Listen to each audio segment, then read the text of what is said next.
नमस्कार, मी अविनाश। लोकसभा निवडणुकीत अजित पवारांना मोठा धक्का बसला आहे। त्याचं कारण म्हणजे लोकसभा निवडणुकीत अजित पवारांचा करिश्मा काही चालला नाही। अजित पवार गटाला फक्त रायगडची जागा जिंकता आली। त्याचं कारण म्हणजे शरद पवारांनी त्यांच्या पुढे मोठं आव्हान ठेवलं होतं, त्यामुळे प्रत्येक जिल्ह्यात पवारांची तुतारी वाजली। त्यामुळे अजित पवारांच्या राष्ट्रवादीचा दारुण पराभव झाला।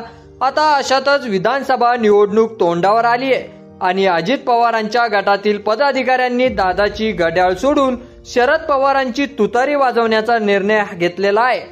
त्यामुळे आता दादांचा पक्ष धोक्यात येण्याची शक्यता राजकीय वर्तुळात चर्चेत आहे। पवारांच्या अशा खेळीने पुन्हा दादाला विधानसभेत सुद्धा लोकसभेप्रमाणे धक्का बसणार का, हे पाहणं महत्त्वाचं ठरणार आहे। चला तर जाणून घेऊया कोणत्या नेत्यांनी दादाची साथ सोडली आणि दादांच्या नाकावर टिचून हा पक्षप्रवेश सोहळा किती तारखेला पार पडणार आहे। चला तर आपण आज या व्हिडिओमध्ये जाणून घेणार आहोत। तर लोकसभा निवडणुकीत अजित पवारांचा करिश्मा चालला नाही। अजित पवार गटाला केवळ रायगडची जागा जिंकता आली। त्यातच आता राज्याची विधानसभा निवडणूक तोंडावर आहे। असं असताना अजित पवारांना मोठा धक्का बसला आहे। राष्ट्रवादी अजित पवार गटातील 39 पदाधिकाऱ्यांनी अजित पवारांची साथ सोडत शरद पवार गटात प्रवेश करण्याचा निर्णय घेतलेला आहे। पिंपरी चिंचवड हा अजित पवार यांचा बालकिल्ला आहे। तर राष्ट्रवादी फूट पडण्याआधी पिंपरी चिंचवड मधील राष्ट्रवादीचे पदाधिकारी अजित पवारांना मानत होते। त्याचमुळे अनेकांनी शरद पवारांचा हात सोडत अजित पवारांसोबत महायुतीत जाणं पसंत केलं आहे। मात्र आता विधानसभा निवडणुकीच्या तोंडावर हे नेते पुन्हा शरद पवार गटात प्रवेश करणार आहेत। त्यामुळे विधानसभा निवडणुकीच्या दृष्टीने अजित पवारांना हा मोठा धक्का बसला आहे। तर विधानसभा निवडणूक अवघ्या काही महिन्यावर आहे। अशातच राज्याच्या राजकारणात मोठे बदल होताना दिसत आहे। राष्ट्रवादी पक्षात मोठ्या घडामोडी घडत आहेत। या निवडणुकीआधी राष्ट्रवादी अजित पवार गटाला खिंडार पडलं आहे।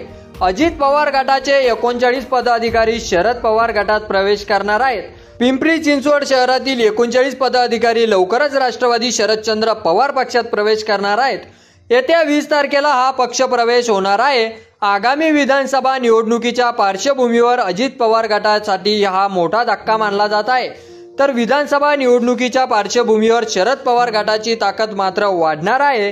तर मागच्या काही दिवसापासून पिंपरीतील काही नेते शरद पवार गटात प्रवेश करण्यात असल्याची राजकीय वर्तुळात चर्चा होत आहे। शरद पवार सध्या पश्चिम महाराष्ट्राचा दौरा करत आहेत। यावेळी पक्षातून बाहेर गेलेल्यांना परत पक्षात घेणार का, असा प्रश्न विचारण्यात आला।